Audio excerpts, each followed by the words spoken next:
And yes, you may have to make the tough decision, but that doesn't entitle you to just override our perspective. We got to work it through. We got to walk that mile together and not just you shut me down. Are you experiencing lack of mentorship and might not want to ask because you don't want to look incompetent? Is the thought of being imperfect keeping you from taking action? Welcome to Inspired Action for Imperfect Humans Season 3. Each week, we interview senior leaders to uncover the inner workings of being a strategic leader and how they curate a corporate coaching culture. We debunk some common misconceptions by exploring their failures and successes as imperfect humans. This weekly mentorship will help you with tactics to play the game, navigate the politics, and think strategically. From the heart of Calgary, Canada, here's your host, award-winning coach, Kyle Kalloo. Well, there you have it, everyone. Welcome to another exciting week. I have the infamous Damien Mills here from JLL. He knows he's infamous. Don't laugh yet. Wait until I get into it, Damien. Damien is the Executive Vice President of JLL, for those who may not know, Jones Lang LaSalle's here in Calgary. However, this is an international company, and he leads the office practice group in Calgary here. He has been working with Calgary for probably the most, past 30 years or so, where the bulk of his practice is around tenant representation, where he advises large corporate users on efficient and effective ways to real estate strategy, which I really feel a lot of people are not as strategic as they should be. And I know Damien works in that space where he really helps them align their enterprise's values and clear expectations when it comes to real estate plan, which in the commercial world can sometimes get messy and sometimes not clear. And what I like specifically about Damien's piece on this is that aligning on that clear return on investment is really important, something that people, I think, often miss. Looking for that alignment and clear return on investment is really the cornerstone of real estate practices when it comes to clearing, making sure you have that clear path around the environments that Damien and his group help curate around for their employees. So Damien is an industry leader in this strategic thinking area and well known for being a subject market expert in all commercial office activities in Calgary and across Canada. Welcome to the podcast and show, Damien. Did I miss anything there? No, it's a pleasure to be here, Kyle. Thanks for the invitation. And my peers who are your clients were quite excited to have me on the hot seat. So yeah, I'm sure they're going to be waiting for this coming out going, okay, hold on guys, let's just listen to it. If they could hold like an Oscar party while they're listening, I think that would be fantastic. I think the trick for success was whether they share this on their LinkedIn page or not. I like that. I think there's one or two I could see doing it for sure. So Damien, when we talk about, inspired action for imperfect humans, a lot of people have this perception that as a senior leader, we've got it easy. Has it been easy? No. I think the sleepless nights, the scars, These wrinkles are a roadmap of what not to do, what to do. Well, we'll get into that. Did you what was your thought, being younger, starting out, when you thought of leadership, what did you think it was? I've been accused in my career of my standard MO is begging for forgiveness, not asking for permission. And so in the early part of my career, leadership was something I took or you were given and you just drove. Mm-hmm. And I think that is probably the biggest landmine I throw in front of myself is that idea that leadership is somehow entitlement to be there. And I think, when you step on that landmine for the first time and you realize, oops, that's not really what it's about. Yeah. So, with that, you're actually leading into some pieces that I'm always curious about, which I think sometimes people feel there's no failure, right? Because I know, when we think about the emerging leaders out there, either people who are new to leadership or people who want to take their leadership to the next level, there is that fear of failure that kind of comes up, right? And, like you just said, you got to step on some landmines to realize that, okay, maybe there's a different way, even if you've mastered the begging for forgiveness versus permission. Like, what has been some of those failures for you, if you could remember or maybe share with us? Well, I want to just speak to very specifically fear of failure. It cannot be a roadblock. I think if I look at the best leaders that I've had the good fortune of working with, they're not afraid of failure. Failure are those scars that teach you how to do it better. And so failure is not failure. Failure is, did I execute correctly or did I investigate correctly? I think the biggest failure in my career as a leader is that assumption that I must be right. And my failure was perspective. My failure was understanding not only how my perspective might be flawed from lack of information, lack of digging, but also I got to walk a mile in someone else's shoes. So as a leader, I think the biggest failures I had was where I neglected to empathize with those that are along for the ride with me. And all of a sudden, those that you think are there propping you up, holding the ladder for you, actually are going, whoa, no, I'm not holding that ladder. You invented that problem, you fix it. So I think that probably is, in my career, was with that very much drive, intimidating personality, drive forward, and just fail to really understand how dynamic perspective is, understand opposing point of views, evaluate those, even if you have to evaluate them quickly, don't overlook them. There is not one, there's never one story. There's a reason there's multiple stories and multiple paths, and you better explore them. You might pick one that's, got reasons, but you probably should do the risk reward analysis of those other ones that might have taken you on a different left turn. That's interesting, Damien, because I think you and I have quite a few things in common when it talks about our drive, right? And I think sometimes people may, at least that's the feedback I've received, right? There's times where they say, Kyle, you're ready to go so fast and moving so fast that you forgot that we're behind here, like we're still waiting.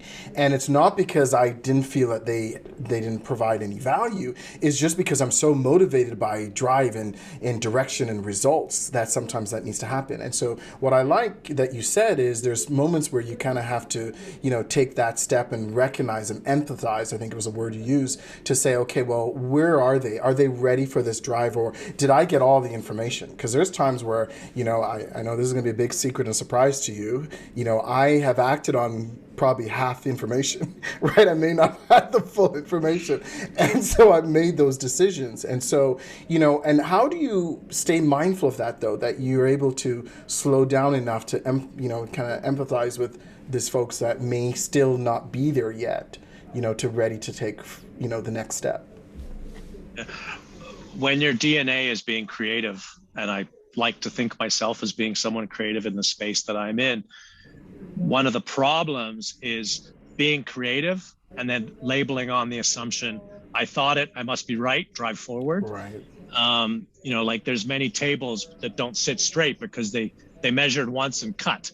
And that old adage of maybe I should measure twice. So before I just assume and drive forward, maybe I better test those assumptions. And I think as a leader, being able to test assumptions on those that are with you, in the race with you, those are the people that are there to make sure that you do measure twice and not only challenge your authority, challenge your perspective, challenge your creativity, recognizing that challenge is actually your superpower.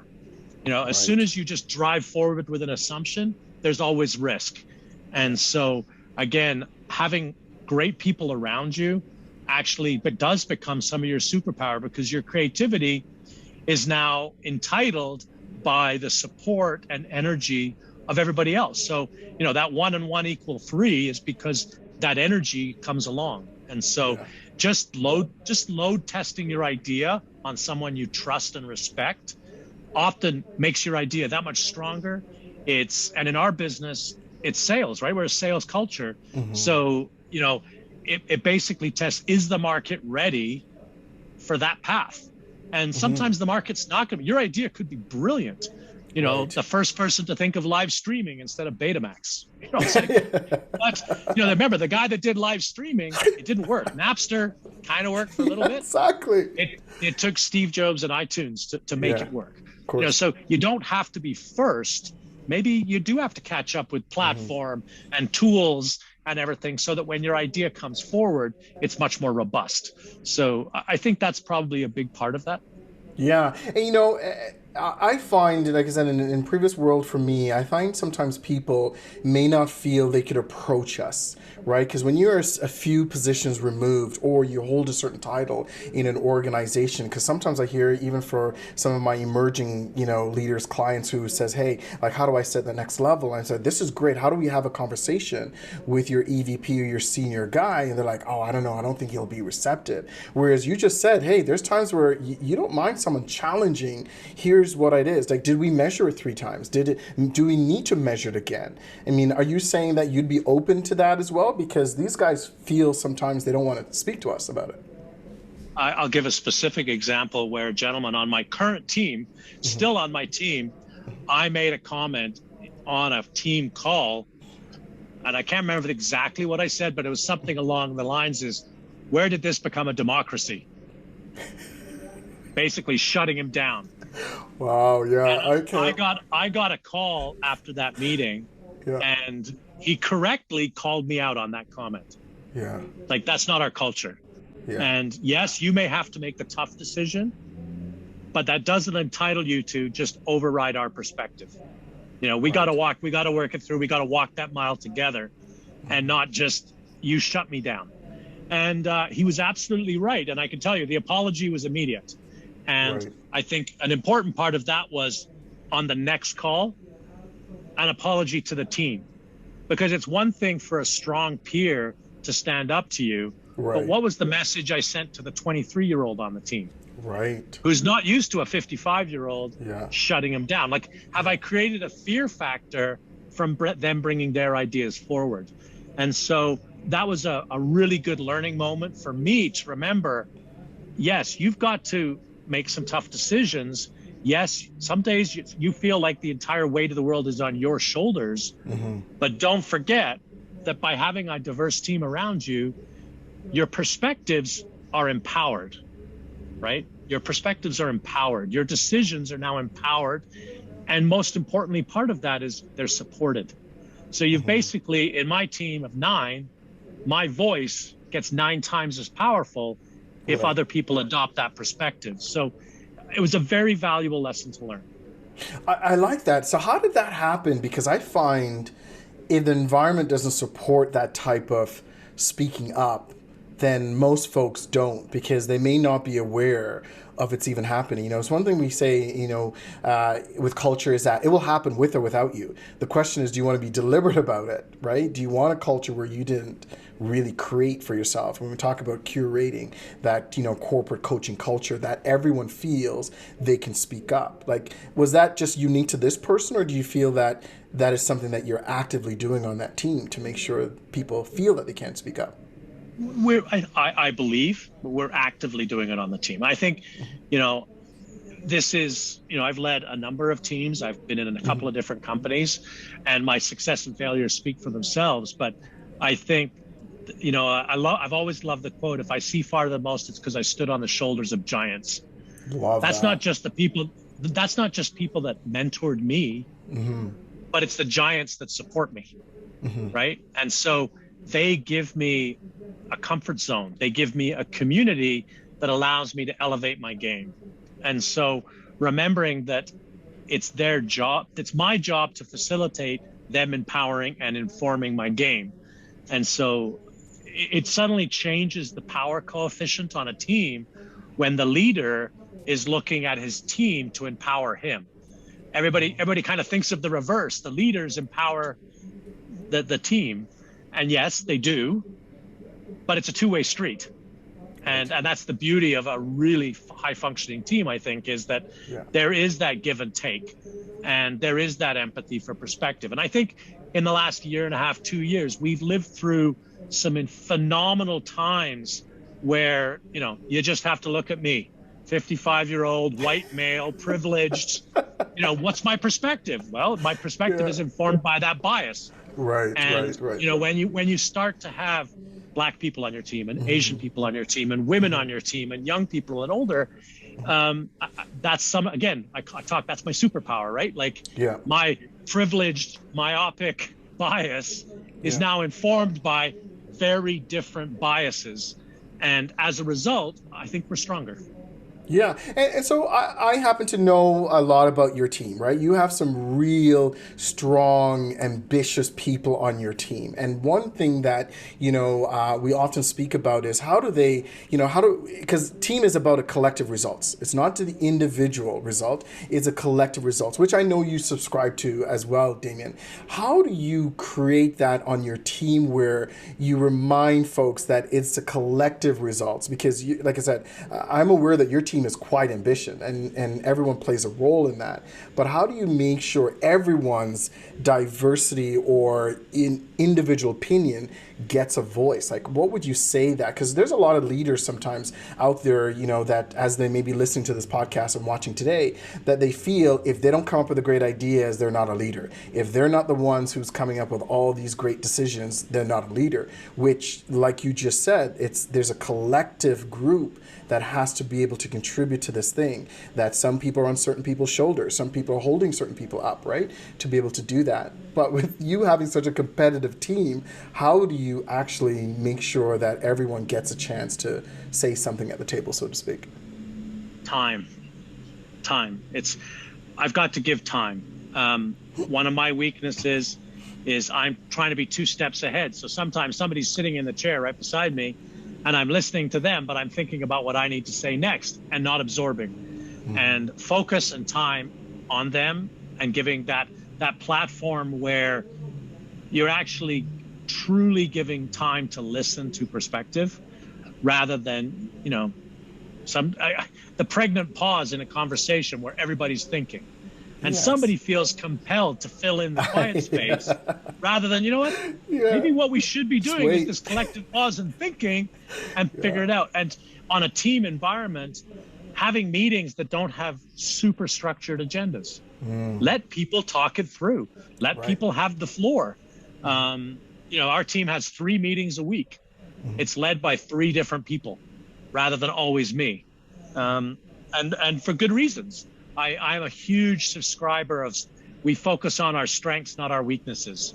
And if we're weak in an area, then let's bring in someone that's strong in that area. And it's like, now discover your strengths it's old news, but in my mind, it's a cornerstone of my evolution as a leader, was starting to realize, let's be clear, there's a lot of things I'm not very good at. And I could spend an awful lot of energy trying to get better at it, or I can go and bring a team member on that just fills that void. And, where they say opposites attract, well, sometimes it's, you're really bringing those 2 poles together so you become a very big positive force. So to me, that's giving them the space, making sure you're respectful of your own weaknesses enough to vocalize them, share them, so that your teammates can vocalize and share those, because there's a fear factor when they're the junior. And then as a team, look at, okay, well, how do we take these and become the power couple as a result?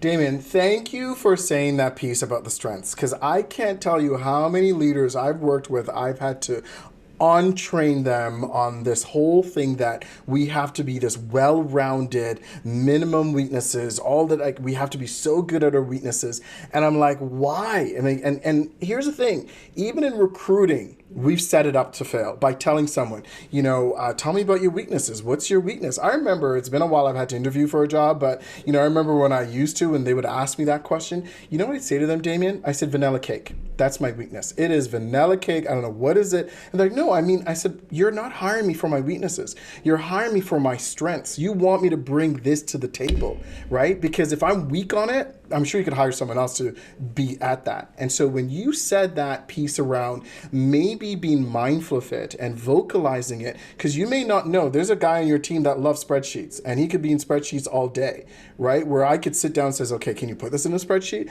Like, I don't need to go be a master in spreadsheets. There may be someone on the team that has that strength that they want to be able to tap into. So thank you for finally saying that, because I think a lot of leaders feel that everybody on their team needs to have this 100% well-roundedness, which doesn't make sense. I would add one critical comment. We all hear the story, millennials are a problem because of this entitled generation. Right. I would go so far as to say leaders are a problem because they feel entitled. Yes. And I think as soon as you feel entitled, that's the biggest landmine that you're going to step on. Somewhere, somehow, you may dodge it, you may avoid it, but somewhere that is going to blow you up. And I think I use the expression master of nothing, servant to all. Yeah, love that. Yeah. That's the style. I really think, and let's be clear, that's the style nearing the end of my 30-year career. It sure as hell wasn't the style in the first 10 years. I became a partner in a firm at 31. So I was given the mantle of leader at 31. Yeah. My real failings were in assuming that I was entitled to that somehow. And I can assure you, I'm 31 years old. My experience hasn't entitled me to that. My moving the needle or the Richter scale in commercial leasing in Calgary didn't entitle me to that. So what actually entitled me to that? Okay, so getting through that, starting to realize that my greatest successes are actually going to be the successes of my teammates. That I then get the praise because, hey, look what your team did. Right. It's like those accolades are awesome. It builds your ego. But let's be clear, you didn't get there by yourself. Right. I love that. I mean, what you just discussed there was a question I had for you, which is about the silver lining of some of those failures. And I think you just really, hit it home there by saying, hey, it's a combination of all these things, because sometimes our entitlement as a leader, we think we're entitled to all these things that may not necessarily be true. So just a couple final questions here, Damien, as we kind of wrap up. With everything that we've kind of chatted about today, what would you say is a challenge right now for you in your leadership? Well, proximity. I miss having people in the office. I miss having people around me. I get energy from the team, and it's hard to do that in the virtual space. So, I'm hoping that's very much a small piece of time that we're all going to get over. But generally, that's probably the biggest barrier. Everybody's dealing with an economy that's shrunk in an enormous amount. And so as someone that tries to wear the mantle for the pain and suffering of a team, some days it feels like a load to carry. But again, you surround yourself with good people, the energy comes back very quickly and stuff. And I think there's a quote that I'll share, but it's all about the foundational aspirations of teams. And Andre Agassi once said, icing sucks if you don't have cake. And so that foundational stuff is so critical. So as we go to look at this isolation period, this virtual world where the human animal just can't come together and participate, it's like, let's bake a cake again. Let's not worry about the icing. Let's bake that cake again and make sure that we're doing something that is sustaining and fulfilling. And, it's just not the sugar high at the top of the cake. It is actually a bit of sustaining. So I know there's another famous quote, give them cake and she lost her head. So be careful with how